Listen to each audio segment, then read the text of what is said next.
అతను ఒక నరరూప రాక్షస పుత్రుడు. అతను చేసిందంతా ఇంత కాదు. అత్యాశకు పోయి దుర్వ్యసనాలకు లోనై కన్న తల్లిదండ్రులనే కడతీర్చాడు ఓ కసాయి కొడుకు. సంగారెడ్డి జిల్లా హత్నూర్ మండలానికి చెందిన సాదుల నగర్ నివాసి అయిన సాకలి లక్ష్మణ్ బ్రతుకు తెరువు కొరకు దుండిగల్లో ఓ ప్రైవేటు ఉద్యోగం చేయడానికి వెళ్ళాడు.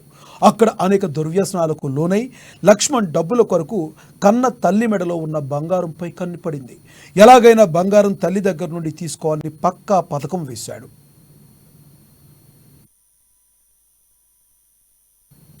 ఇక పథకం ప్రకారం గత నెల మే 22న తన తల్లిదండ్రులను దుండిగల్ తీసుకెళ్లాడు.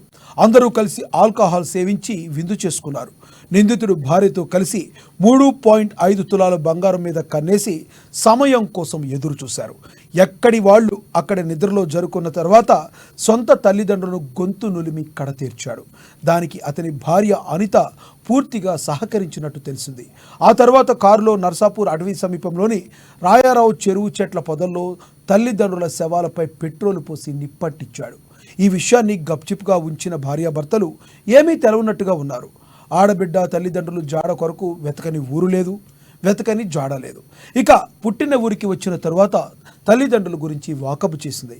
ఇక కొడుకు గ్రామస్తులు నిలదీయడంతో అసలు విషయం వెలుగు చూసింది. భర్త లక్ష్మణ్, భార్య అనితను పోలీసులు అదుపులోకి తీసుకున్నారు.